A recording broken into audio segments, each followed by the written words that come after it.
Hello students. In the last class in business studies subject, we have started to discuss about internal trade. So in that there are two partitions or two types. One is wholesalers and another one is retail trade. So I have discussed about wholesalers. So now we will discuss about retail trade. ಹಿಂದಿನ ತರಗತಿಯಲ್ಲಿ ನಾವು already ಆಂತರಿಕ ವ್ಯಾಪಾರ ಇದರ ಬಗ್ಗೆ ಶುರು ಮಾಡಿದ್ವಿ. ಪ್ರಾರಂಭ ಮಾಡಿದ್ವಿ. ಅದರಲ್ಲಿ ಬರುವಂಥ ಎರಡು ವಿಧಗಳು ಯಾವ್ಯಾವು ಅಂತಂದ್ರೆ ಒಂದು ಸಗಟು ವ್ಯಾಪಾರ, ಇನ್ನೊಂದು ಚಿಲ್ಲರೆ ವ್ಯಾಪಾರ. ಸಗಟು ವ್ಯಾಪಾರದ ಬಗ್ಗೆ ಈಗಾಗಲೇ ತಿಳ್ಕೊಂಡಿರೋ ಕಾರಣಕ್ಕೋಸ್ಕರ ಈ ಒಂದು ಕ್ಲಾಸ್ನಲ್ಲಿ ನಾವು ಕೇವಲ ಚಿಲ್ಲರೆ ವ್ಯಾಪಾರದ ಬಗ್ಗೆ ತಿಳ್ಕೊಳ್ತಾ ಬರ್ತೀವಿ. ಚಿಲ್ಲರೆ ವ್ಯಾಪಾರಿ ಅಂತಂದ್ರೆ ಯಾರು? ಸರಕು ಸೇವೆಗಳನ್ನು ಅಂತಿಮ ಗ್ರಾಹಕರಿಗೆ ನೇರವಾಗಿ ಮಾರಾಟ ಮಾಡುವಲ್ಲಿ ತೊಡಗಿರುವ ವ್ಯವಹಾರಿ ಸಂಸ್ಥೆಗಳು ಅಥವಾ ವ್ಯಕ್ತಿಗಳೇ ಚಿಲ್ಲರೆ ವ್ಯಾಪಾರಿಗಳು. ಇದರಲ್ಲಿ ಆಲ್ರೆಡಿ ಪ್ರಾಡಕ್ಟ್ ಪ್ರೊಡ್ಯೂಸ್ ಆಗಿರುತ್ತೆ. ಇದರಲ್ಲಿ ಆಲ್ರೆಡಿ ವಸ್ತು ಉತ್ಪಾದನೆ ಆಗಿರುತ್ತೆ. ಉತ್ಪಾದನೆ ಆಗಿ ಅದಾದ್ಮೇಲೆ ಯಾರಿಗೆ ಬರುತ್ತೆ? ನಮ್ಮ ಸಗಟು ವ್ಯಾಪಾರಿಗಳಿಗೆ ಬರುತ್ತೆ. ಸಗಟು ವ್ಯಾಪಾರಿಗಳು ಇಲ್ಲಿಂದ ಡೈರೆಕ್ಟ್ ಆಗಿ ನೇರವಾಗಿ ಅನುಭೋಗಿಗೆ ಕೊಡಲ್ಲ. ಅದರ ಬದಲಾಗಿ ಈ ಎರಡು ಜಾಗದ ನಡುವೆ ಒಬ್ರು ಇರ್ತಾರೆ. ಅವರ ಹೆಸರೇ ಚಿಲ್ಲರೆ ವ್ಯಾಪಾರಿಗಳು ಅಂತ. ಚಿಲ್ಲರೆ ವ್ಯಾಪಾರಿಗಳು ಅಂತಂದ್ರೆ ಯಾರು? ಈ ಒಂದು ಸರಕುಗಳನ್ನು ಸಗಟು ವ್ಯಾಪಾರಿಗಳಿಂದ ಅನುಭೋಗಿ ಅಥವಾ ಗ್ರಾಹಕರಿಗೆ ಯಾರು ತಲುಪಿಸುವಲ್ಲಿ ಮುಖ್ಯ ಪಾತ್ರವನ್ನು ವಹಿಸುತ್ತಾರೋ ಅವರಿಗೆ ನಾವು ಚಿಲ್ಲರೆ ವ್ಯಾಪಾರಿಗಳು ಅಂತ ಕರಿತೀವಿ. Internal trade means, in the internal trade we have divided in two types. One is wholesalers and next one is retail traders. Retail traders are those traders or those persons who are the chain link between wholesaler to consumer. Here, when the product is produced in a company or in a factory, the factory items will be transferred to the wholesaler. Wholesaler will purchase the products and then the product will not directly sold to the customers. With the help of retail traders, the products will be reached to the consumer from wholesalers. The chain link between the wholesaler to the consumer is called as retailers. What are the services given by the retailers? ಇದರಲ್ಲಿ ಚಿಲ್ಲರೆ ವ್ಯಾಪಾರಿಗಳು ಯಾವ್ಯಾವ services ಅಥವಾ ಸೇವೆಗಳನ್ನು ನೀಡ್ತಾ ಬರ್ತಾರೆ ಅಂತ. ಮೊದಲನೇ ಸರ್ವಿಸ್ ಅಥವಾ ಸೇವೆಗಳು ನಾವು ಉತ್ಪಾದಕ ಹಾಗೂ ಸಗಟು ವ್ಯಾಪಾರಿಗಳಿಗೆ ಏನೇನು ಕೊಡ್ತಾರೆ ಅಂತ. The services given to the manufacturer and wholesalers are as follows. ಸರಕು ವಿತರಣೆಯಲ್ಲಿ ಸಹಾಯ, helps in distribution of goods. ಸಗಟು ವ್ಯಾಪಾರಿಗಳು ಮತ್ತು ಉತ್ಪಾದಕರ ಸರಕುಗಳ ವಿತರಣೆಯಲ್ಲಿ ಚಿಲ್ಲರೆ ವ್ಯಾಪಾರಿಗಳು ನೀಡುವ ಮುಖ್ಯ ಸೇವೆ ಎಂದರೆ ವಿಶಾಲ ಭೌಗೋಳಿಕ ಪ್ರದೇಶಗಳಲ್ಲಿ ಹರಡಿರುವ ಅಂತಿಮ ಗ್ರಾಹಕರಿಗೆ ಈ ಸರಕುಗಳು ಲಭ್ಯವಾಗುವಂತೆ ಮಾಡುವುದಾಗಿದೆ. ಹೀಗೆ ಚಿಲ್ಲರೆ ವ್ಯಾಪಾರಿಗಳು ಸ್ಥಳ ತುಷ್ಟಿ ಗುಣವನ್ನು ಒದಗಿಸುತ್ತದೆ. ಇದರಲ್ಲಿ ಈ ಒಬ್ಬ ಪ್ರೊಡ್ಯೂಸರ್ ಅಥವಾ ಈ ಒಬ್ಬ ಉತ್ಪಾದಕರೇನಿರ್ತಾರಲ್ಲ, ಪ್ರತಿಯೊಂದು ಕಡೆ ಅವರು ಅಂತಿಮ ಅನುಭೋಗಿಗಳಿಗೆ ಹೋಗಿ ಮಾರ್ಲಿಕ್ಕಾಗಲ್ಲ. ಫಾರ್ ಎಕ್ಸಾಂಪಲ್, ಒಂದು ಪೆನ್ ಬೇಕು ಅಂತ ಹೇಳಿದ್ರೆ ಪ್ರೊಡ್ಯೂಸ್ ಮಾಡಿದವರೇ ಬಂದು ಮಾರಕ್ಕಾಗಲ್ಲ. ನಿಮಗೆ ಪೆನ್ ಬೇಕು ಅಂದರೆ ನೀವು ಕಂಪನಿಗಳಿಗೆ ಅಥವಾ ಫ್ಯಾಕ್ಟ್ರಿಗಳಿಗೆ ಹೋಗಿ ಪ್ರೊಡ್ಯೂಸ್ ಮಾಡ್ತೀರಾ? ಮಾಡಲ್ಲ. ಬದಲಾಗಿ ಏನು ಮಾಡ್ತೀರಿ? ಒಂದು ಚಿಕ್ಕ ಶಾಪ್ ಇರುತ್ತೆ ಅಥವಾ ಒಂದು ಯಾವುದೋ ಚಿಕ್ಕ ಬುಕ್ ಸ್ಟಾಲ್ ಇರುತ್ತೆ. ಅದರಲ್ಲಿ ಏನು ಪರ್ಚೇಸ್ ಮಾಡ್ತೀರಲ್ಲ, ಆ ಒಂದು ಸರ್ವಿಸ್ ಆಗಿರುತ್ತೆ. ಇದರಲ್ಲಿ ಏನಾಗುತ್ತೆ, ಒಂದು ಹೋಲ್ಸೇಲರ್ಸ್ ಹತ್ರನೂ ಹೋಗಿ ತಗೊಳ್ಳೋ ಅವಶ್ಯಕತೆ ಇರಲ್ಲ. ಅದರ ಬದಲಾಗಿ ಈಗ ನಮ್ಮ ಚಿಕ್ಕ ಹಳ್ಳಿಲಿ ಇದೀವಪ್ಪ ನಾವು ಅಂತ ಹೇಳಿದ್ರೆ, ಚಿಕ್ಕ ಹಳ್ಳಿಗೆ ಯಾವುದಾದ್ರೂ ಫ್ಯಾಕ್ಟ್ರಿ ಬಂದು ಸೇಲ್ ಮಾಡುತ್ತಾ? ಮಾಡ್ಲಿಕ್ಕಾಗಲ್ಲ. ಆ ಸಂದರ್ಭದಲ್ಲಿ ಏನಿರುತ್ತಲ್ಲ, ಆವಾಗ ನಮಗೆ ಸಗಟು ವ್ಯಾಪಾರಿಗಳು ನಮಗೆ ಈ ಒಂದು ಸೇವೆಯನ್ನು ನೀಡ್ತಾರೆ. So when if you are in a particular area where you can't purchase a pen or any product by the factory. So when you can't purchase a product by the factory, at that time or in that particular area, you need the product. So at that time, the person or the traders who sell the product in a pieces wise, for example, one pen, two pens, two books, one books. So these are the type of the products which you use to purchase. So these helps to purchase or these helps to sell by manufacturer and wholesalers. They never go to the final consumer to sell. So these people will sell the product to the retailers and the retailers will give the services to the particular manufacturer. ಎರಡನೇದಾಗಿ ವೈಯಕ್ತಿಕ ಮಾರಾಟ, personal selling. ಬಹುತೇಕ ವಸ್ತುಗಳನ್ನು ಮಾರಾಟ ಮಾಡುವ ಪ್ರಕ್ರಿಯೆಯಲ್ಲಿ ಸ್ವಲ್ಪ ಮಟ್ಟಿನ ವೈಯಕ್ತಿಕ ಮಾರಾಟದ ಶ್ರಮ ಅವಶ್ಯವಾಗಿರುತ್ತದೆ.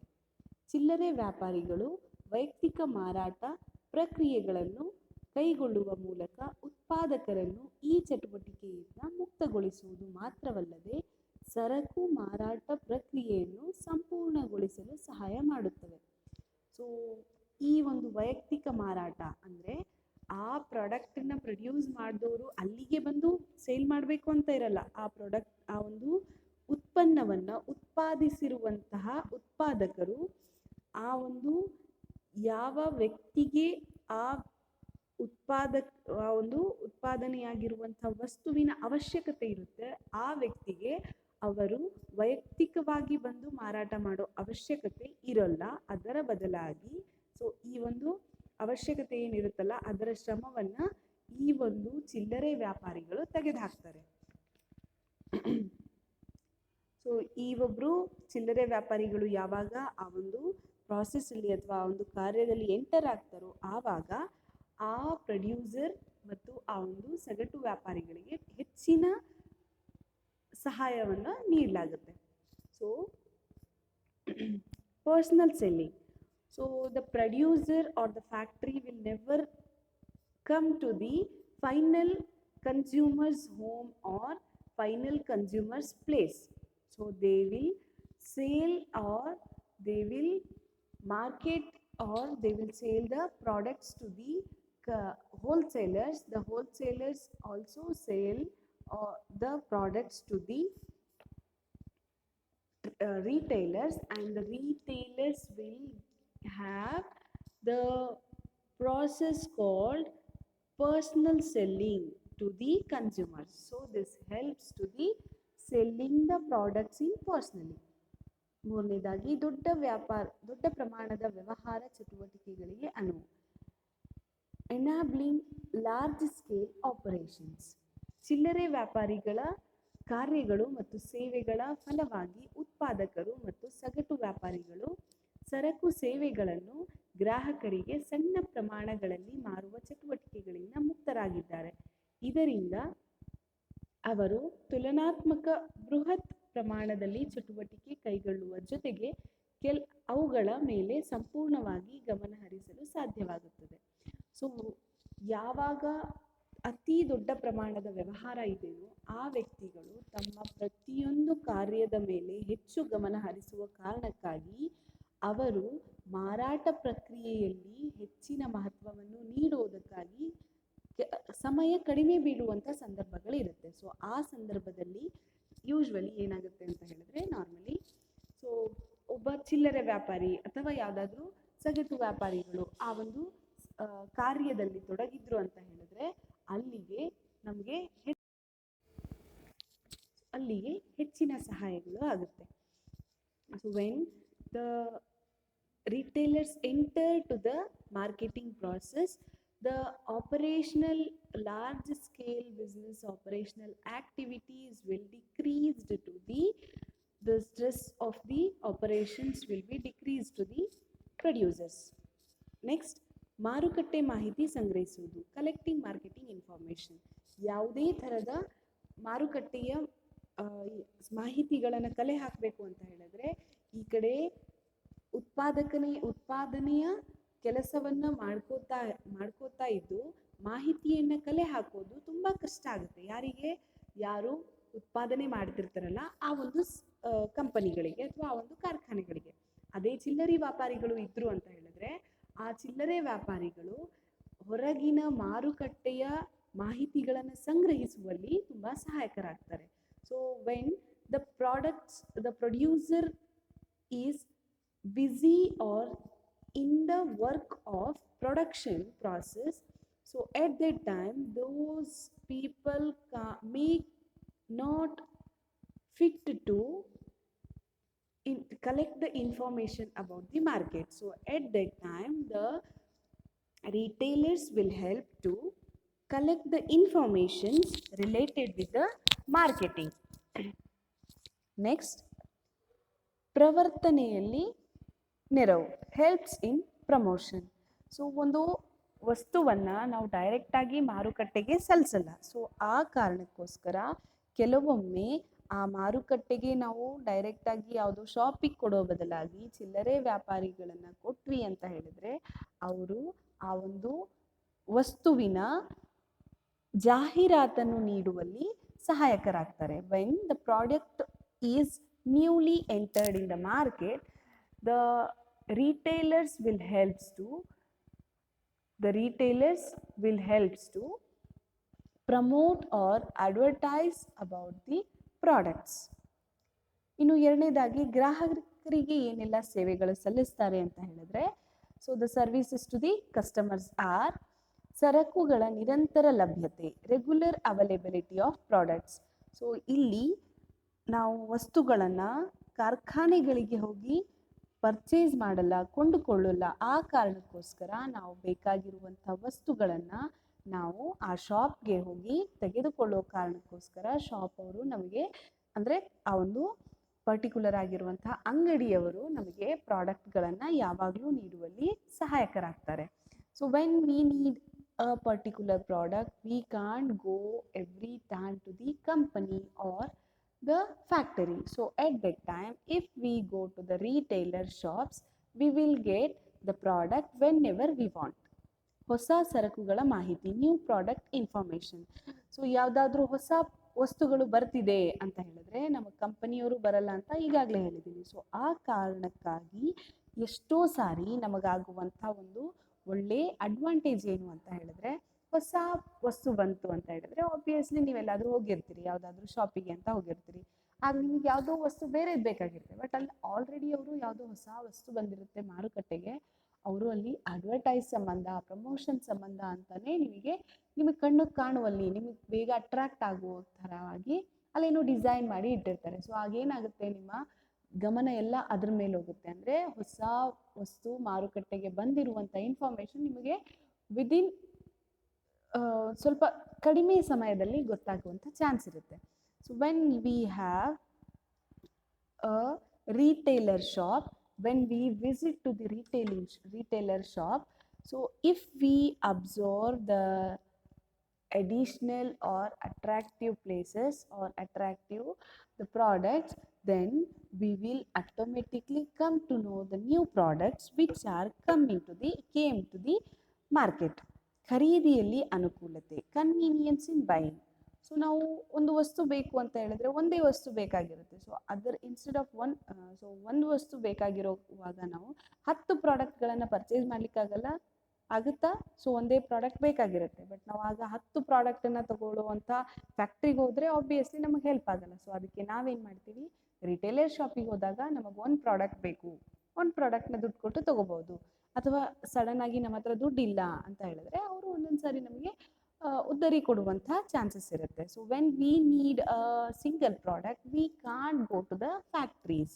So if we visit to the retailer shop we can get a single product at on time. Along with that we can get a credit facility from that retail shop. ವಿಶಾಲ ಆಯ್ಕೆ, ವೈಡ್ ಸೆಕ್ಷನ್.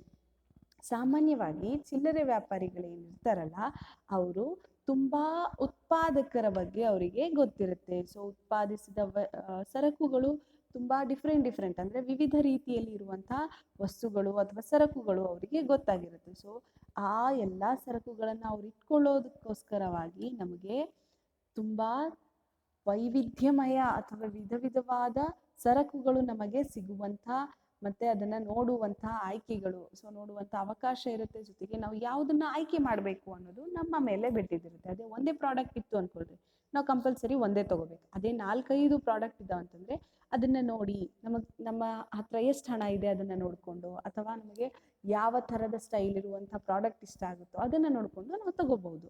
ಸೊ ಇದೊಂದು advantage ಆಗುತ್ತೆ.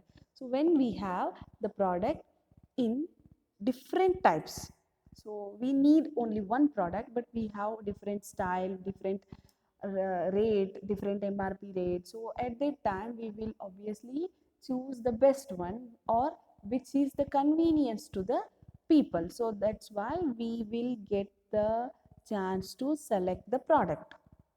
ಮಾರಾಟದ ನಂತರ ಸೇವೆಗಳು, after sale services.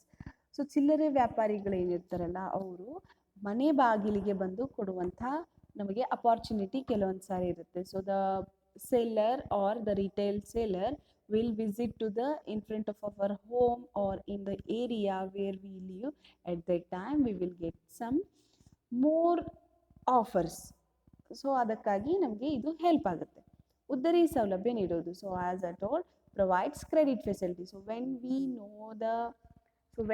the retailer know us, at that time they will obviously give the credit facility. ನಮಗೆ ಮಾರಾಟ ಮಾಡುವವರು ನಮಗೆ ಚೆನ್ನಾಗಿ ಗೊತ್ತಿದ್ರು ಅಂತ ಹೇಳಿದ್ರೆ ನಮಗೆ ಆಬ್ವಿಯಸ್ಲಿ ಉತ್ತರಿ ನೀಡುವಂಥ ಸೌಲಭ್ಯ ಅವ್ರು ಕೊಡ್ತಾರೆ. ಸೊ ಇದೆಲ್ಲ ಆಗಿದ್ದು ಕೇವಲ ನಮಗೆ ಫೆಸಿಲಿಟೀಸ್ ಅಥವಾ ಸೇವೆಗಳು ಕೊಡೋದು. ಇನ್ನು ಈಗ ರಿಟೇಲರ್ ಅಥವಾ ಚಿಲ್ಲರೆ ವ್ಯಾಪಾರ ಮಾಡುವಲ್ಲಿ ಎಷ್ಟು ವಿಧ ಬರುತ್ತೆ ಅಂತ. So we will discuss about types of retailing trade. So retailing ಟ್ರೇಡ್ನಲ್ಲಿ ಬರುವಂಥ ವಿಭಾಗಗಳು ಅಥವಾ ವಿಧಗಳು ಅಂತ ಹೇಳಿದ್ರೆ, ಒಂದು ಸಂಚಾರಿ ಚಿಲ್ಲರೆ ವ್ಯಾಪಾರಿಗಳು ಹಾಗೂ ಸ್ಥಿರ ಅಂಗಡಿಯುಳ್ಳ ಚಿಲ್ಲರೆ ವ್ಯಾಪಾರಿಗಳು ಅಥವಾ ಖಾಯಂ ಮಳಿಗೆಗಳು. So one is internet retailers. So ಸಂಚಾರಿ ಚಿಲ್ಲರೆ ವ್ಯಾಪಾರಿಗಳು ಅಂದರೆ ಯಾರು? ಸಂಚಾರಿ, ಸೊ ಸಂಚಾರ ವರ್ಡ್ ಹೇಳುತ್ತಲ್ಲ, ಸೊ ಯಾವುದೇ ಥರದ ನಿಶ್ಚಿತ ಸ್ಥಳ ಇರಲ್ಲ. ಅವರು ಸರಕುಗಳನ್ನು ತಗೊಂಡು ಬೀದಿ ಬದಿ ಅಥವಾ ಬೀದಿಯಿಂದ ಬೀದಿಗೆ ಹಾಗೆ ನಡೆದಾಡ್ಕೊಂಡು ಯಾರ್ಯಾರೆಲ್ಲ ಓಡಾಡಿ ಅಥವಾ ನಡೆದಾಡಿ ಯಾವುದಾದ್ರೂ ವಸ್ತುಗಳನ್ನು ಮಾರಾಟ ಮಾಡ್ತಿರ್ತಾರಲ್ಲ ಅವರಿಗೆ ನಾವು ಸಂಚಾರಿ ವ್ಯಾಪಾರಿಗಳು ಅಂತ ಕರಿತೀವಿ. So these retailers are those who will come to the exact place or travel from one street to another street or one place to another place. Those are called as internet retailers. So ಅದರ ಲಕ್ಷಣಗಳೇನಿರುತ್ತೆ? ಇವರು ಸಣ್ಣ ವ್ಯಾಪಾರದ ವ್ಯಾಪಾರಿಗಳಾಗಿರುತ್ತೆ. So ಸಣ್ಣ ಪ್ರಮಾಣದ ವ್ಯಾಪಾರಿಗಳಾಗಿರುತ್ತೆ. ಅತಿ ಕಡಿಮೆ ಬಂಡವಾಳದ ಕಾರ್ಯಾಚರಣೆ ಮಾಡುತ್ತಾರೆ. So these are the smallest business man or business people, and along with that they have less capital. ಇವರು ಹೆಚ್ಚಾಗಿ ದಿನ ಬಳಕೆಗೆ ಗ್ರಾಹಕ ವಸ್ತುಗಳು, ಹಣ್ಣು ತರಕಾರಿ, ಸೊ ದಿನ ಬಳಕೆ ನಮಗೆ ಡೈಲಿ ಏನೆಲ್ಲ ಬೇಕಾಗಿರುತ್ತಲ್ಲ ಅಂಥ ವಸ್ತುಗಳನ್ನು ಇವರು ಮಾರಾಟ ಮಾಡ್ತಿರ್ತಾರೆ. So these people will sale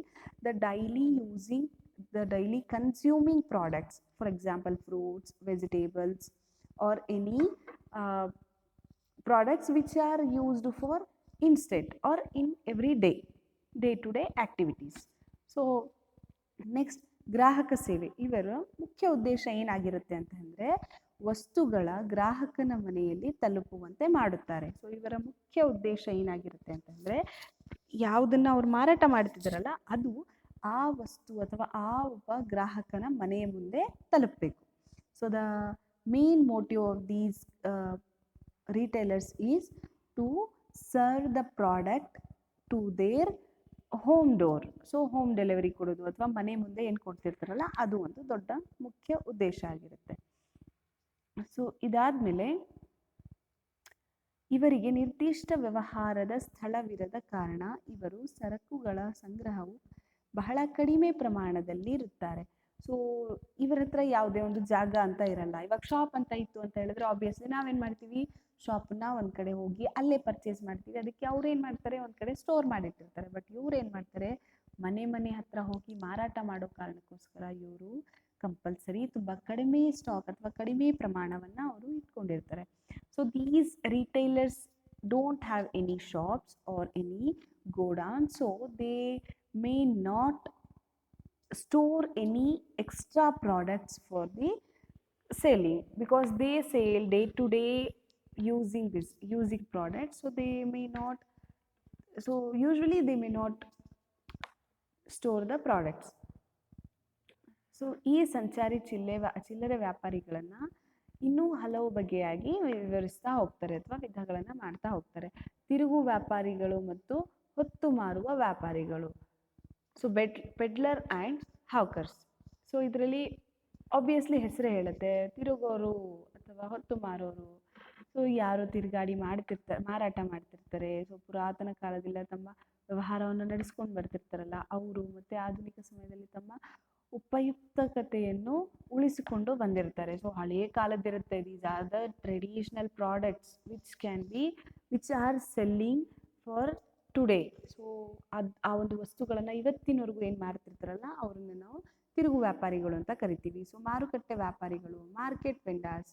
so ಇವ್ರು ಏನು ಮಾಡಿರ್ತಾರೆ, ನಿರ್ದಿಷ್ಟ ದಿನ ಅಥವಾ ದಿನಾಂಕದಂದು, ಸೊ ಯಾವುದಾದ್ರೂ ಒಂದು ಪರ್ಟಿಕ್ಯುಲರ್ ಆಗಿ ದಿನಾನೋ ಅಥವಾ ಯಾವುದೋ ಒಂದು ಡೇಟೋ ಇಟ್ಕೊಂಡಿರ್ತಾರೆ. ಆ ದಿನ ಮಾತ್ರ ಕೆಲವು ವಸ್ತುಗಳು. ಸೊ ಇವತ್ತಿನ ದಿನ ಪ್ರತಿ ಗುರುವಾರ ದಿನ ಹೋಗಿ ಈಗ ವಡ್ರಟ್ಟಿಯಲ್ಲಿ ಮಾರಾಟ ಮಾಡಬೇಕು ಅಂತ ಪ್ಲ್ಯಾನ್ ಮಾಡ್ಕೊಂಡಿರ್ತಾರೆ. ನೆಕ್ಸ್ಟು ಶುಕ್ರವಾರ ದಿನ ಬಸಪಟ್ಟಣ, ಶನಿವಾರ ದಿನ ಆ ಕಡೆ ದಾಸನಾಳ್, ಆಮೇಲೆ ಆ ಕಡೆ ಸಂಡೇ ದಿನ ಇದು ಹಾರಾಳ್. ಈ ಥರ ಯಾವುದಾದ್ರೂ ಪರ್ಟಿಕ್ಯುಲರ್ ದಿನ ಪರ್ಟಿಕ್ಯುಲರ್ ಪ್ಲೇಸಲ್ಲೇ ಮಾರಬೇಕು ಅಂತ ಯಾರು ಇಟ್ಕೊಂಡಿರ್ತಾರಲ್ಲ ಗೋಲ್, ಅವ್ರುಗಳಿಗೆ ನಾವು ಮಾರುಕಟ್ಟೆ ವ್ಯಾಪಾರಿಗಳು ಅಂತ ಕರಿತಾ ಬರ್ತೀವಿ. ಬೀದಿ ವ್ಯಾಪಾರಿಗಳು, ಸೊ ಸ್ಟ್ರೀಟ್ ವೆಂಡರ್ಸ್. ಇವ್ರು ಯೂಶ್ವಲಿ ಏನು ಮಾಡ್ತಾರೆ ಅಂತ ಹೇಳಿದ್ರೆ, ಜನ ಎಲ್ಲಿರ್ತಾರಲ್ಲ ಅಲ್ಲಿ, ಲೈಕ್ ಬಸ್ ಸ್ಟ್ಯಾಂಡು ಅಥವಾ ರೈಲ್ವೆ ಸ್ಟೇಷನು ಆ ಥರ ಇರುವಂಥ ಪರ್ಟಿಕ್ಯುಲರ್ ಆಗಿರುವಂಥ ಪ್ಲೇಸಲ್ಲಿ ಅವರು ಮಾರಾಟ ಮಾಡುವಂಥವ್ರಿಗೆ ನಾವು ಬೀದಿ ವ್ಯಾಪಾರಿಗಳು ಅಂತ ಕರಿತೀವಿ. ಅಗ್ಗ ವ್ಯಾಪಾರಿಗಳು, ಚೀಪ್ ಜಾಕ್ಸ್. ಸೊ ಇವ್ರು ಏನು ಮಾಡ್ತಾರೆ, ತಾತ್ಕಾಲಿಕ ಸ್ವರೂಪದ ಸ್ವತಂತ್ರ ಅಂಗಡಿಗಳನ್ನು ಹೊಂದಿರುವ ಸಣ್ಣ ವ್ಯಾಪಾರಿಗಳೇ ಅಗ್ಗ ವ್ಯಾಪಾರಿಗಳು. ಸೊ ಇವ್ರು ಏನು ಮಾಡಿರ್ತಾರೆ, ಚಿಕ್ಕ, ಈಗ ಏನೋ ಒಂದು 2 ಡೇಸೋ ಒಂದು ವೀಕೋ ಒಂದು 6 ಮಂತೋ ಈ ಥರ ಪರ್ಟಿಕ್ಯುಲರ್ ಆಗಿ ಟೈಮ್ ಮೇಂಟೈನ್ ಮಾಡಿರ್ತಾರೆ. ಇದೇ ಟೈಮ್ವರೆಗೂ ಅವರು ಪ್ರಾಡಕ್ಟ್ಗಳನ್ನು ಮಾರಬೇಕು ಅಂತ ಹೇಳಿ. ಸೊ ಅಂಥ ವ್ಯಾಪಾರಿಗಳಿಗೆ ನಾವು ಯೂಶ್ವಲಿ ಅಗ್ಗದ ವ್ಯಾಪಾರಿಗಳು ಅಂತ ಕರಿತೀವಿ. ನೆಕ್ಸ್ಟ್ ಬರೋದು ಈ ಮೇನ್ ಸಂಚಾರಿ ವ್ಯಾಪಾರಿಗಳ ಎರಡನೇ ವಿಧವಾಗಿರುವಂಥ ಸ್ಥಿರ ಅಂಗಡಿಯುಳ್ಳ ಚಿಲ್ಲರೆ ವ್ಯಾಪಾರಿಗಳು, ಫಿಕ್ಸ್ಡ್ ಶಾಪ್ ರಿಟೇಲರ್ಸ್. ಸೊ ಇವ್ರು ಏನು ಮಾಡ್ತಾರೆ, ಫಿಕ್ಸ್ಡ್ ಶಾಪ್ ರಿಟೇಲರ್ಸ್ ಅಂತಂದರೆ ಹೆಸರೇ ಹೇಳುತ್ತೆ. ಸೊ ಒಂದು ಅಂಗಡಿ ಇರುತ್ತೆ, ಅದರಲ್ಲಿ ವಸ್ತುಗಳನ್ನು ಮಾರಾಟ ಮಾಡ್ತಿರ್ತಾರೆ. ಆ ಅಂಗಡಿ ಶಾಶ್ವತ ಅಂಗಡಿಯಾಗಿ ರೂಪುಗೊಂಡಿರುತ್ತೆ. ಸೊ ಅದನ್ನು ತುಂಬ ವರ್ಷಗಳ ಕಾಲ ಮೇಂಟೈನ್ ಮಾಡಬೇಕು ಅಂತ ಹೇಳಿ ಏನು ಸ್ಟಾರ್ಟ್ ಮಾಡಿರ್ತಾರಲ್ಲ ಅಂಥ ಅಂಗಡಿಗಳಾಗಿರುತ್ತಾರೆ. So the shops which are fixed or which are started for a particular time gap. So for the long term, ಆ್ಯಕ್ಚುಲಾಗಿ ತುಂಬ ಲಾಂಗ್ ಟೈಮ್ಗೋಸ್ಕರ ಅಂತ ಯಾವೆಲ್ಲ ಶಾಪ್ಗಳನ್ನು ಸ್ಟಾರ್ಟ್ ಮಾಡಿರ್ತಾರೋ ಅವ್ರನ್ನ ನಾವು ಫಿಕ್ಸ್ಡ್ ಶಾಪ್ ರಿಟೇಲರ್ಸ್ ಅಂತ ಕರಿತೀವಿ. So what are the features, ಲಕ್ಷಣಗಳೇನು?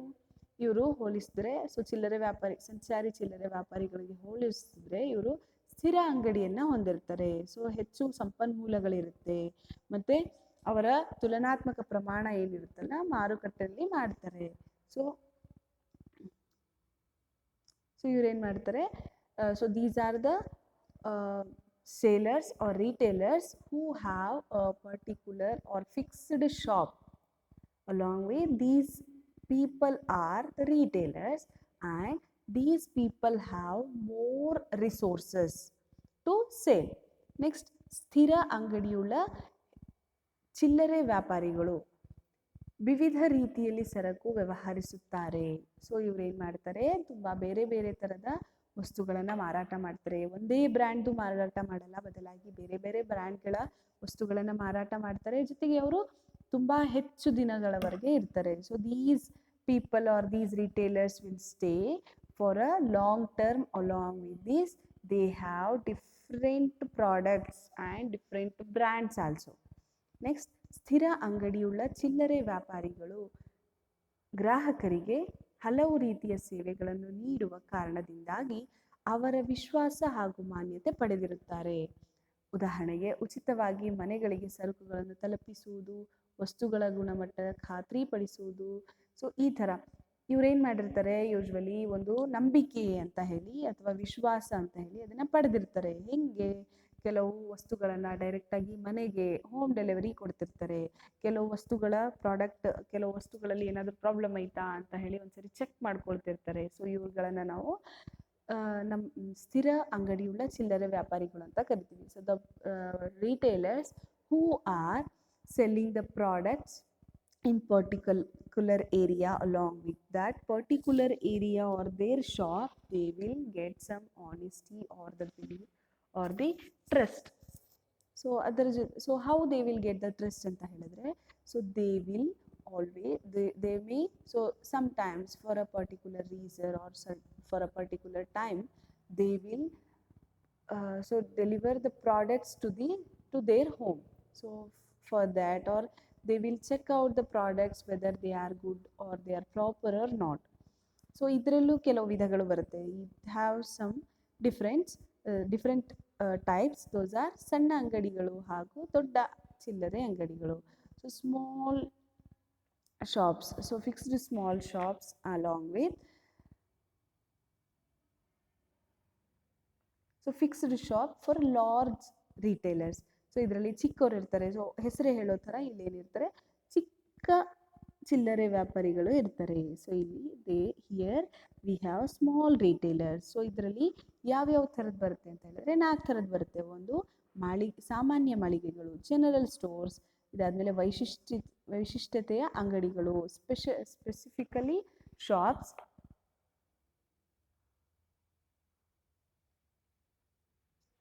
Speciality shops. ಇದಾದಮೇಲೆ ಬೀದಿ ಮಳಿಗೆ ವ್ಯಾಪಾರಿಗಳು, ಸ್ಟ್ರೀಟ್ ಶಾಲ್ ಹೋಲ್ಡರ್ಸ್. ಉಪಯೋಗಿಸಿದ ವಸ್ತುಗಳ ಅಂಗಡಿಗಳು, second hand goods shop. So ಇದರಲ್ಲಿ ಏನಾಗುತ್ತೆ, ಸಾಮಾನ್ಯ ಮಳಿಗೆಗಳು ಅಂತ ಹೇಳಿದ್ರೆ ಸಾಮಾನ್ಯವಾಗಿ ಜನವಸತಿ ಇರುವಂಥಲ್ಲಿ ನಾವು ಕಾಣುವಂಥ ಯಾವೆಲ್ಲ ಸ್ಟೋರ್ಗಳು ಅಥವಾ ಅಂಗಡಿಗಳಿರುತ್ತೋ ಅದನ್ನು ನಾವು ಜನರಲ್ ಸ್ಟೋರ್ಸ್ ಅಂತ ಕರಿತೀವಿ. ಇದಾದಮೇಲೆ ವೈಶಿಷ್ಟ್ಯ ಅಂಗಡಿಗಳು, ಪರ್ಟಿಕ್ಯುಲರ್ ಆಗಿ.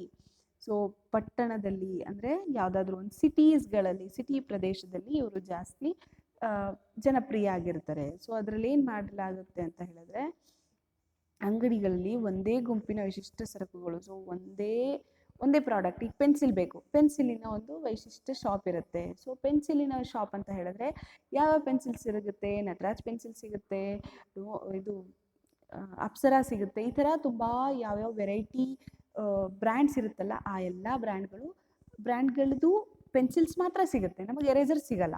ಸೊ ಆ ಥರ ಪರ್ಟಿಕ್ಯುಲರ್ ಆಗಿರುವಂಥ ಪ್ರಾಡಕ್ಟಿನ ಡಿಫ್ರೆಂಟ್ ಬ್ರ್ಯಾಂಡ್ಸ್ ಏನು ಮಾಡ್ತಾರಲ್ಲ ಅದನ್ನು ನಾವು ಸ್ಪೆಷಾಲಿಟಿ ಶಾಪ್ಸ್ ಅಂತ ಕರಿತೀವಿ.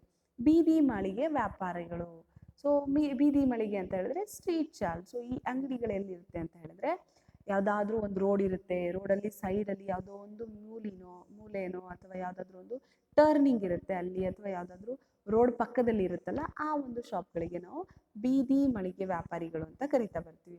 ಇದಾದಮೇಲೆ ಉಪಯೋಗಿಸಿದ ವಸ್ತುಗಳ ಅಂಗಡಿ. ಸೊ ಸೆಕೆಂಡ್ ಹ್ಯಾಂಡ್ ಶಾಪ್ಸ್ ಯಾವ್ದ್ಯಾವ್ದ್ರದ್ದು ಇರುತ್ತೆ, ಕೆಲವೊಂದು ಬಟ್ಟೆದು ಇರುತ್ತೆ ಸೆಕೆಂಡ್ ಹ್ಯಾಂಡ್ ಶಾಪ್ಸ್. ಸೊ ನಾವು ಹೋಗಿ ಇಲ್ಲೆಲ್ಲ ತೊಗೊಳ್ತೀವಲ್ಲ, ಆ ಥರ ಎಲ್ಲ ಸಿಟೀಸಲ್ಲೂ ಫಸ್ಟ್ ಹ್ಯಾಂಡ್ ಪ್ರಾಡಕ್ಟ್ಸ್ ಅಥವಾ ಬಟ್ಟೆಗಳು ಸಿಗಲ್ಲ. ಕೆಲವೊಂದು ಕಡೆ ಸಿಕ್ತಿರುತ್ತೆ, ಯಾವುದೋ ಒಂದು ಕಡಿಮೆ ರೇಟಿಗೆ ಸಿಕ್ಕಿದೆ, ತುಂಬ ಚೀಪ್ ರೇಟ್ ಐತ್ರಿ, ಬಟ್ಟೆ ಚೆನ್ನಾಗೈತ್ರಿ ಅಂತ ಹೇಳಿದ್ರೆ ಆ ಬಟ್ಟೆನ ಆಲ್ರೆಡಿ ಯಾರೋ ಯೂಸ್ ಮಾಡಿರ್ತಾರೆ, ಅವ್ರು ಬೇಡ ಅಂತ ಹೇಳಿ ಹೊಸದಿದ್ದು, ಅಥವಾ ಅವರು ಮಾರಾಟ ಮಾಡಿರ್ತಾರೆ, ಅಥವಾ ಅವ್ರಿಗೆ ಯಾವುದೋ ಕಷ್ಟಕರ ಸಮಯ ಬಂದಿರೋ ಕಾರಣಕ್ಕೋಸ್ಕರ ಅವರು ಆ ಪ್ರಾಡಕ್ಟನ್ನು ಏನು ಮಾರಿರ್ತಾರಲ್ಲ ಅವ್ರನ್ನ ನಾವು ಸೆಕೆಂಡ್ ಹ್ಯಾಂಡ್ ಅಂತ ಕರಿತೀವಿ. ಸೊ ಬಟ್ಟೆಗಳಿಗಿಂತ ಜಾಸ್ತಿ ನಮಗೆ ಯೂಶ್ವಲಿ ಸಿಗೋದು ಅಂತ ಹೇಳಿದ್ರೆ ಸ್ಕೂಟರ್ ನೋಡಿವಾ, ಸೊ ಬೈಕ್ ನೋಡಿರ್ತೀವಿ, ಸ್ಕೂಟೀಸ್ ನೋಡಿರ್ತೀವಿ. ಸೊ ಆ ಬೈಕು ಮತ್ತು ಸ್ಕೂಟೀಸ್ ಏನಿರುತ್ತಲ್ಲ ಅಂಥವುಗಳನ್ನು ನಾವು ಏನು ಪಡಿತೀವಿ, ಅಂಥ ಪ್ರಾಡಕ್ಟ್ಗಳನ್ನು ನಾವು ಸೆಕೆಂಡ್ ಹ್ಯಾಂಡ್ ಅಂತ ಕರಿತೀವಿ. ಸೊ ದೊಡ್ಡ ದೊಡ್ಡ ಊರುಗಳಲ್ಲೆಲ್ಲ ಹೋದರೆ ಬುಕ್ ಸ್ಟಾಲ್ ಇರುತ್ತೆ ನೋಡ್ರಿ, ಅಲ್ಲಿ ಸೆಕೆಂಡ್ ಹ್ಯಾಂಡ್ ಬುಕ್ಸ್ ಮಾಡ್ತಿರ್ತಾರೆ. ಸೊ ಅವುಗಳನ್ನೆಲ್ಲ ನಾವು ಉಪಯೋಗಿಸಿದ ವಸ್ತುಗಳ ಅಂಗಡಿಗಳು ಅಂತ ಕರಿತೀವಿ. ಇದಾದಮೇಲೆ ಸ್ಥಿರ ಅಂಗಡಿ, ದೊಡ್ಡ ಚಿಲ್ಲರೆ ವ್ಯಾಪಾರ. So fixed shop but large retailer. So ಹೆಸರೇ ಹೇಳುತ್ತೆ ಆಬ್ವಿಯಸ್ಲಿ, ದೊಡ್ಡ ಚಿಲ್ಲರೆ ಅಂತ ಹೇಳಿದ್ರೆ ಇದರಲ್ಲಿ ಆಬ್ವಿಯಸ್ಲಿ ಏನು ಮಾರಿದ್ರೂ ತುಂಬ ದೊಡ್ಡ ಗಾತ್ರದಲ್ಲಿ ಮಾರ್ತಾರೆ ಅಂತ ಅರ್ಥ. ಸೊ ಇಲಾಖಾ ವಿಭಾಗೀಯ ಮಳಿಗೆಗಳು, ಡಿಪಾರ್ಟ್ಮೆಂಟಲ್ ಸ್ಟೋರ್ಸ್. ಸೊ ಇದರಲ್ಲಿ ಏನಿರುತ್ತೆ ಅಂತ ಹೇಳಿದ್ರೆ, ದೊಡ್ಡ ಪ್ರಮಾಣದ ಗ್ರಾಹಕ ಮಳಿಗೆಗಳಿರುತ್ತೆ, ಅಂದರೆ ದೊಡ್ಡ ಶಾಪ್ ಇರುತ್ತೆ, ದೊಡ್ಡ ಜಾಗ ಇರುತ್ತೆ, ತುಂಬ ವಸ್ತುಗಳಿರುತ್ತೆ. ಸೊ ಇದರಲ್ಲಿ ಎಲ್ಲ ಪರ್ಚೇಸ್ ಮಾಡಬೇಕು ಅಂತ ಹೇಳಿದ್ರೆ ಆಬ್ವಿಯಸ್ಲಿ ನಮಗೆ ಲೀಸ್ಟ್ ತೊಗೊಂಡು ಹೋಗೋ ಅವಶ್ಯಕತೆಗಳಿರಲ್ಲ. ಆಬ್ವಿಯಸ್ಲಿ ನೋಡಿದ ತಕ್ಷಣವೇ ನಮಗೆ ಗೊತ್ತಾಗುತ್ತೆ, ಅಥವಾ ನೋಡಿದ ತಕ್ಷಣವೇ ಏನಾದರೂ ಮರೆತೋಗಿದ್ದೀವಿ ಅಂತ ಹೇಳಿದ್ರೆ ಆಬ್ವಿಯಸ್ಲಿ ಶಾಪ್ ದೊಡ್ಡದಿದೆ ಅಂತ ಹೇಳಿದ್ರೆ ವಸ್ತುಗಳನ್ನು ದೊಡ್ಡದಿರುತ್ತೆ. ಸೊ ಅದಕ್ಕೆ ಆ ವಸ್ತುಗಳನ್ನು ನೋಡಿಕೊಂಡು ತೊಗೊಳ್ತಾ ಬರ್ತಿರ್ತೀವಿ. ಸೊ ಇದರ ಅನುಕೂಲತೆಗಳು ಏನಿರುತ್ತೆ ಅಂತ ಹೇಳಿದ್ರೆ ಇಲ್ಲಿ ಹೆಚ್ಚು ಗ್ರಾಹಕರು ಆಕರ್ಷಿತರಾಗ್ತಾರೆ. So attracts large number of customers. So ಇದರಲ್ಲಿ ಏನು ಮಾಡ್ತಾರೆ, ತುಂಬ ಜನ ಅದನ್ನ ನೋಡಿದ ತಕ್ಷಣ, ಈಗ ಒಂದು ಪ್ರಾಡಕ್ಟ್ ಐತಂತಂದರೆ ಈ ಪ್ರಾಡಕ್ಟ್ ಬೇಕು, ಎಲ್ಲಿ ಹೋಗಬೇಕು, ಈ ಶಾಪಿಗೆ ಹೋಗ್ಬೇಕು, ಇಷ್ಟು ಹೇಳಿದ್ರೆ ಸಾಕು. ಬಟ್ ಅದೇ ತುಂಬ ವಸ್ತುಗಳಿದೆ ಅಂತ ಹೇಳಿದ್ರೆ, ಈಗ ನಿಮಗೆ ಗಿಫ್ಟ್ ಬೇಕು ಅಂತ ಹೇಳಿದ್ರೆ ಯಾವ ಗಿಫ್ಟು ಅಂತ ಕೇಳಿದ್ರೆ ಓಕೆ, ಫೋಟೋಸನ್ನು ತೊಗೊಂಡೋಗಿ ನಾವು ಫೋಟೋ ತೆಗೆಸ್ಕೊಂಡು ಫೋಟೋ ಫ್ರೇಮ್ ಮಾಡಬೇಕು ಅಂತ ಹೇಳಿದ್ರೆ ಫೋಟೋ ಫ್ರೇಮು ಅಥವಾ ಫೋಟೋ ಶಾಪಿಗೆ ಹೋಗಿ ತೊಗೊಳ್ತೀವಿ. ಅದೇ ನಮಗೆ ಗಿಫ್ಟ್ ಏನು ಕೊಡಬೇಕು ಅಂತ ಗೊತ್ತೇ ಇಲ್ಲ. ಸೊ ನಾವು ಒಟ್ಟು ಗಿಫ್ಟ್ ಕೊಡಬೇಕಂತ ಪ್ಲ್ಯಾನ್ ಮಾಡೀವಿ. ಸೊ ಅದಕ್ಕೆ ಏನು ಮಾಡ್ತೀವಿ, ಡೈರೆಕ್ಟಾಗಿ ಯಾವುದಾದ್ರೂ ಗಿಫ್ಟ್ ಸೆಂಟರ್ ಹೇಳ್ರಿ ಅಂತ ಹೇಳಿದ್ರೆ ಗಿಫ್ಟ್ ಸೆಂಟರಿಗೆ ಹೋದಾಗ ನಾವು ಹೋಗಿ ಬಂದಿರ್ತೀವಿ, ಅಲ್ಲಿ ತುಂಬ ಪ್ರಾಡಕ್ಟ್ಸ್ ಇರುತ್ತೆ. ಸೊ ನೀವೇನು ಮಾಡ್ತೀರಿ ಯೂಶ್ವಲಿ, ತುಂಬ ಪ್ರಾಡಕ್ಟ್ಸ್ ಇದಾವಪ್ಪ, ಸೊ ಇದನ್ನೇ ನಾವು ಯಾರಿಗಾದ್ರೂ ಸಜೆಸ್ಟ್ ಮಾಡಬೇಕು. ನಿಮಗೆ ಯಾರಾದರೂ ಯೂಶ್ವಲಿ ಹೇಳ್ತಿರ್ತಾರೆ, ನನ್ನ ತಂಗಿದ ಬರ್ಡೇ ಐತಿ, ನಮ್ಮ ಅಕ್ಕನ ಬರ್ಡೇ ಐತಿ, ಸೊ ಗಿಫ್ಟ್ ಕೊಡಬೇಕು, ಏನು ಕೊಡಬೇಕು ಗೊತ್ತಾಗ್ತಿಲ್ಲ. ಅಲ್ಲಿ ಶಾಪ್ ಐತಿ, ಹೋಗಿ ನೋಡು, ಎಷ್ಟು ಚೆನ್ನಾಗಿದಾವೆ ಗೊತ್ತಾ ಶಾಪ್ಸು, ಅಲ್ಲೆಲ್ಲ ಪ್ರಾಡಕ್ಟ್ಸ್ ಎಷ್ಟು ಚೆನ್ನಾಗಿದಾವೆ ಗೊತ್ತಾ, ನಿನಗೆ ಗೊತ್ತಾಗುತ್ತೆ ನೋಡು, ಹೋಗಿ ನೋಡು, ನಿಮಗಾಗಲೇ ನೋಡಿದ ತಕ್ಷಣ ಗೊತ್ತಾಗುತ್ತೆ. ಈ ಥರ ಅಡ್ವರ್ಟೈಸ್ಮೆಂಟ್ ಕೊಡಲಾಗುತ್ತೆ. ಇದಾದಮೇಲೆ ಖರೀದಿಯಲ್ಲಿ ಅನುಕೂಲತೆ, ಕನ್ವೀನಿಯನ್ಸ್ ಇನ್ ಬೈಯಿಂಗ್. ಸೊ ಒಂದು ದೊಡ್ಡ ಶಾಪ್ ಐತಿ ಅಂತ ಹೇಳಿದ್ರೆ ಆಬ್ವಿಯಸ್ಲಿ ತುಂಬ ವೆರೈಟಿ ಆಫ್ ಒಂದೇ ಪ್ರಾಡಕ್ಟಿನ ತುಂಬ ವೆರೈಟಿ ಆಫ್ ಬ್ರ್ಯಾಂಡ್ಸ್ ಇರುತ್ತೆ. ಸೊ ಆ ಸಂದರ್ಭದಲ್ಲಿ ನಮಗೆ ಒಂದು ಸೇಮ್ ಯೂಸೇಜ್ ಕೊಡುವಂಥ ಅಥವಾ ಸೇಮ್ ಫೆಸಿಲಿಟೀಸ್ ಕೊಡುವಂಥ ಪ್ರಾಡಕ್ಟನ್ನು ನಾವು ಒಂದು ಬಿಟ್ವಿ ಅಂತ ಹೇಳಿದ್ರೆ ಇನ್ನೊಂದಿರುತ್ತೆ, ಬಟ್ ಅದರಲ್ಲಿ ರೇಟ್ ಕಡಿಮೆ ಇರುತ್ತೆ. ರೀಸನ್ ಒಂದೇ, ಅದು ಬ್ರ್ಯಾಂಡ್ ನಮಗೆ ಗೊತ್ತಿರಲ್ಲ. ಆಗೇನಾಗುತ್ತೆ, ನಮಗೆ ತುಂಬ ಕಡಿಮೆ ರೇಟಿಗೆ ಅದೇ ಥರದ್ದಿರುವಂಥ ಪ್ರಾಡಕ್ಟ್ ಸಿಗುತ್ತೆ. ಸೊ ಅದಾದಮೇಲೆ ಆಕರ್ಷಕ ಸೇವೆಗಳು, ಅಟ್ರಾಕ್ಟಿವ್ ಸರ್ವಿಸಸ್. ನೀವು ಹೋಗಿ ನೀವು ಅಲ್ಲಿ ತೊಗೊಂಡು ವಾಪಸ್ ಬರೋಕ್ಕೆ ಟೈಮ್ ಇಲ್ಲಪ್ಪ ಅಂತ ಹೇಳಿದಾಗ ಅವರು ಹೋಮ್ ಡೆಲಿವರೀಸ್ ಕೊಡ್ತಿರ್ತಾರೆ. ನೀವು ಫೋನ್ ಮಾಡಿ ಸರ್ ಇದು ಬೇಕು ಅಂತ ಹೇಳಿದ ತಕ್ಷಣ ಅವ್ರು ಡೈರೆಕ್ಟಾಗಿ ಮನೆಗೇನು ಕೊಡ್ತಾರಲ್ಲ ಆ ಫೆಸಿಲಿಟೀಸು ಇರುತ್ತೆ. ಸೊ ದೊಡ್ಡ ಪ್ರಮಾಣದ ಕಾರ್ಯಾಚರಣೆಯಲ್ಲಿ ಮಿತವ್ಯಯ ಇರುತ್ತೆ. So economy of large scale operations. So ಇಲ್ಲೇನಾಗಿರುತ್ತೆ, ಒಂದೇ ಕಡೆ ಎಲ್ಲ ಪ್ರಾಡಕ್ಟ್ ಸಿಗೋ ಕಾರಣಕ್ಕೋಸ್ಕರ ಎಲ್ಲ ವಿಶೇಷತೆ ಹೊಂದಿರುವಂಥ ವಸ್ತುಗಳು ನಮಗೆ ಬೇಗ ಸಿಗುತ್ತೆ. ಸೊ ನಾವು ಜಾಸ್ತಿ ಇಲ್ಲಿ ಹೋಗಿ ತುಂಬ ಜಾಸ್ತಿ ಪ್ರಾಡಕ್ಟ್ಗಳನ್ನು ನೋಡ್ತಾ ಯಾವುದು ದ ಬೆಸ್ಟ್ ಯಾವ್ದು ಕಾಣಿಸುತ್ತೋ, ಜೊತೆಗೆ ತುಂಬ ಕಡಿಮೆ ರೇಟಲ್ಲಿ ಯಾವ್ದು ಸಿಗುತ್ತೋ ಅದನ್ನು ನಾವು ಚೂಸ್ ಮಾಡ್ಕೋಬೋದು. ಇದಾದ್ಮೇಲೆ ಮಾರಾಟದ ಪ್ರವರ್ತನೆ, ಪ್ರಮೋಷನ್ ಆಫ್ ಸೇಲ್ಸ್. ಒಂದು ಹೊಸ ಪ್ರಾಡಕ್ಟ್, ಸೊ ಹಳೆಯ ಬ್ರ್ಯಾಂಡ್ ಐತಪ್ಪ, ಸೊ ಒಳ್ಳೆಯ ಬ್ರ್ಯಾಂಡಿನ ಪ್ರಾಡಕ್ಟ್, ಒಳ್ಳೆಯ ಬ್ರ್ಯಾಂಡಿನ ಫೋನ್ ಐತಿ, ಸೊ ಅದಿದ್ದಾಗ ಸೇಮ್ ಫೆಸಿಲಿಟಿ ಇರುವಂಥ ಯಾವುದೋ ಒಂದು ಚಿಕ್ಕ ಬ್ರ್ಯಾಂಡಿಂದ ಇರುತ್ತೆ. ಆಗ ನಮಗೇನು ಬೇಕು, ಈಗ ನಮಗೆ ಬೇಕು ಅಂತ ಹೇಳಿದ್ರೆ ನಾವು ಬ್ರ್ಯಾಂಡ್ ಬೇಕಾಗೈತಿ, ಅದಕ್ಕೆ ನಾವು ಬ್ರ್ಯಾಂಡೆಡ್ಡೇ ತೊಗೊಂಡು ಬರ್ತೀವಿ. ಅದೇ ನೀವು ಗಿಫ್ಟ್ ಮಾಡ್ತಿದ್ದೀರಿ, ಅದು ನಿಮ್ಮ ತಂಗಿಗೋ ತಮ್ಮನಿಗೋ ಅಂದರೆ ನಿಮಗಿಂತ ಚಿಕ್ಕವರಿರೋರಿಗೆ ನೀವು ಫೋನ್ ಕೊಡಿಸ್ಬೇಕು ಅಂದ್ಕೊಂಡಿರಿ. ಸೊ ಅವ್ರಿಗೇನು, ಕ್ಯಾಮ್ರಾ ಚೆನ್ನಾಗಿರೋ ಫೋನ್ ಬೇಕು, ಇಲ್ಲಾಂದರೆ ಸ್ಟೋರೇಜ್ ಜಾಸ್ತಿ ಇರೋ ಫೋನ್ ಬೇಕು. ಸೊ ಇದೆಲ್ಲ ಫೆಸಿಲಿಟೀಸ್ ಇದಾವೆ, ಅವ್ರಿಗೆ ಬ್ರ್ಯಾಂಡಿನ ಅವಶ್ಯಕತೆನೇ ಇಲ್ಲ. ಅದಕ್ಕೆ ನೀವೇನು ಮಾಡ್ಬೋದು, ತುಂಬ ಕಡಿಮೆ ರೇಟಲ್ಲಿ ಅದೇ ಥರದ ಇರುವಂಥ ಎಲ್ಲ ಫೆಸಿಲಿಟೀಸ್ನ ಕೊಡಿಸ್ಬೋದು. ಯಾರಿಗೆ, ತಮ್ಮ ತಂಗಿಗೆ. ಸೊ ಅದಕ್ಕೇನಾಗುತ್ತೆ, ನಿಮಗೆ ಅಲ್ಲಿ ಪ್ರಾಡಕ್ಟು ಪ್ರಮೋಟ್ ಆಗುತ್ತೆ, ನಿಮಗೂ ಹೆಚ್ಚು ಹಣ ಉಳಿಯುತ್ತೆ. ಇದಾದಮೇಲೆ ಲಿಮಿಟೇಷನ್ಸ್. ಸೊ ಮಿತಿಗಳು, ಏನೇನು ಮಿತಿಗಳು ಬರುತ್ತೆ, ವೈಯಕ್ತಿಕ ಗಮನದ ಕೊರತೆ, ನಾವು lack of personal attention. So ಒಂದು ಸಾರಿ ಹೋಗಿ ತುಂಬ ಥರದ ಪ್ರಾಡಕ್ಟ್ಗಳನ್ನು ನೋಡಿದ ತಕ್ಷಣ ನಮಗೆ ಯಾವುದು ಬೇಕು, ಯಾವುದಕ್ಕೆ ಹೋಗಿವಿ ಅನ್ನೋದೇ ಮರುವಂಥ ಚಾನ್ಸಸ್ ಇರುತ್ತೆ. ಯಾಕಂದರೆ ನಾವು ತೊಗೊಂಡು ಹೋಗಿರೋ ದುಡ್ಡು ಎಷ್ಟು ಕಡಿಮೆ, ನಮಗೆ ಬೇಕಾಗಿರೋ ಪ್ರಾಡಕ್ಟ್ ಏನು. ಈಗ ನಮಗೆ ಯೂಶ್ವಲಿ ಯಾವುದೋ ಸೆಲ್ಫೋನ್, ಯಾವುದೋ ಲೈಕ್ ಚಾರ್ಜರೋ ಏನೋ ಬೇಕಾಗಿತ್ತು ಅಂತ ಹೇಳಿದ್ರೆ ಯೂಶ್ವಲಿ ಬೇಗ ಸಿಗುತ್ತೆ. ಅದೇ ಅದು ದೊಡ್ಡ ಶಾಪಿಗೆ ಹೋಗಿ ಏನೋ ಪರ್ಟಿಕ್ಯುಲರಾಗಿ ತೊಗೋಬೇಕಿತ್ತು, ಬಟ್ ಸ್ಟಾರ್ಟಿಂಗಲ್ಲಿ ನೋಡಿದ ತಕ್ಷಣ ಏನೇನೋ ಸಿಕ್ತು ಅಂತೇಳಿ ಟಕ್ಕ ಅಂತ ತೊಗೊಂಡೋಗಿ ಬಿಲ್ಲೆಲ್ಲ ಹಾಕಿಸ್ಕೊಂಡು ದುಡ್ಡು ತೊಗೊಂಡು ಮನೆಗೆ ಬರ್ತೀವಿ, ಎಲ್ಲ ಪ್ರಾಡಕ್ಟ್ ತೊಗೊಂಡು ಮನೆಗೆ ಬರ್ತೀವಿ. ಆವಾಗ ನೆನಪಾಗುತ್ತೆ, ಅಯ್ಯಯ್ಯೋ ನಾನು ಏನೋ ತೊಗೊಳಕ್ಕೆ ಹೋಗಿದ್ದೆ, ಏನೋ ತೊಗೊಂಡು ಬಂದೆ, ನನಗೆ ಬೇಕಾಗಿರೋ ಪ್ರಾಡಕ್ಟೇ ತೊಗೊಂಡಿಲ್ಲ, ಜೊತೆಗೆ ದುಡ್ಡು ಖಾಲಿ ಮಾಡಿಕೊಂಡೆ. ಈ ಸಿಚುವೇಶನ್ಸ್ ಬರ್ತಾ ಇರುತ್ತೆ. ಹೆಚ್ಚಿನ ಕಾರ್ಯಾಚರಣೆಯ ವೆಚ್ಚ, ಹೈ ಆಪರೇಟಿಂಗ್ ಕಾಸ್ಟ್. ಸೊ ಇದರಲ್ಲಿ ಏನಾಗುತ್ತೆ, ಹೆಚ್ಚು ಕಾರ್ಯಾಚರಣೆ ಮಾಡಬೇಕಾಗುತ್ತೆ. ಈಗ ಯಾವ ಪ್ರಾಡಕ್ಟ್, ಇವಾಗ ನಮಗೆ ವಸ್ತು ಬ್ರ್ಯಾಂಡ್ ಬಗ್ಗೆನೇ ಗೊತ್ತಿಲ್ಲ, ಬಟ್ ನಮಗೆ ದುಡ್ಡೆಲ್ಲ ಇಂಪಾರ್ಟೆಂಟ್, ಕ್ವಾಲಿಟಿ ಇಂಪಾರ್ಟೆಂಟ್ ಆದಾಗ ನಾವು ತುಂಬ ನೋಡ್ತಾ ಹೋಗ್ಬೇಕು, ಇದು ಚೆನ್ನಾಗಿರುತ್ತಾ, ಆದರೆ ಇದು ಜಾಸ್ತಿ ರೇಟು, ಇದು ಕಡಿಮೆ ರೇಟು, ಯಾಕೆ ಜಾಸ್ತಿ ರೇಟು, ಯಾಕೆ ಕಡಿಮೆ ರೇಟು, ಎರಡೂ ಸೇಮ್ ಬ್ರ್ಯಾಂಡು, ಇದೆಲ್ಲ ಕನ್ಫ್ಯೂಷನ್ಸ್ ಶುರು ಆಗುತ್ತೆ. ಹೆಚ್ಚಿನ ನಷ್ಟವಾಗುವ ಸಂಭವ, high possibility of losses. So ಈ ಸಂದರ್ಭದಲ್ಲಿ ಆ ರಿಟೇಲರ್ ಶಾಪ್ವರೆಗೂ ನಷ್ಟ ಆಗ್ಬೋದು, ಜೊತೆಗೆ ನಮಗೆ ಗೊತ್ತೇ ಇರಲ್ಲ ಪ್ರಾಡಕ್ಟ್ ಬಗ್ಗೆ, ಏನು ನಮ್ಗೆ ಗಂಧ ಗಾಳಿ ಗೊತ್ತೇ ಇಲ್ಲ, ಸುಮ್ಮನೆ ಹೋಗಿ ತೊಗೊಳಕತ್ತೀವಿ. ಅಂದ್ರೆ ಏನಾಗುತ್ತೆ, ನಮ್ಗೆ ಏನು ಗೊತ್ತಿಲ್ಲ, ಸುಮ್ಮನೆ ಹೋಗಿ ತಗೊಳಕತ್ತೀವಿ, ಎಂಥದೋ ಒಂದು ತೊಗೊಂಡ್ವಿ, ಆಮೇಲೆ ಗೊತ್ತಾಗುತ್ತೆ ಅಯ್ಯೋ ಈ ಪ್ರಾಡಕ್ಟ್ ತೊಗೋಬಾರ್ದಿತ್ತು, ಇದು ನಕಲಿ ಐತಿ, ಅಥವಾ ಅದು ಹಣ ಜಾಸ್ತಿ ಕೊಟ್ಟು ನಾವು ಬಕ್ರ ಆಗಿವಿ ಅನ್ನುವಂಥ ಸಿಚುವೇಶನ್ಸ್ ಗೊತ್ತಾಗ್ತಿರುತ್ತೆ. ಅನಾನುಕೂಲವಾದ ಸ್ಥಾಪನಾ ಸ್ಥಳ, ಸೊ ಇನ್ಕನ್ವೀನಿಯಂಟ್ ಲೊಕೇಶನ್ಸ್. ಸೊ ಕೆಲವೊಂದು ಸಾರಿ ನಮಗೆ ಬೇಕಾಗಿರುವಂಥ ಪ್ಲೇಸಲ್ಲಿ ಇರಲ್ಲ, ಎಲ್ಲೋ ಬೇರೆ ಕಡೆ ಪ್ಲೇಸಸ್ ಇರುತ್ತೆ. ಸೊ ಅದರ ಅಕ್ಕಪಕ್ಕ ಇರುವಂಥ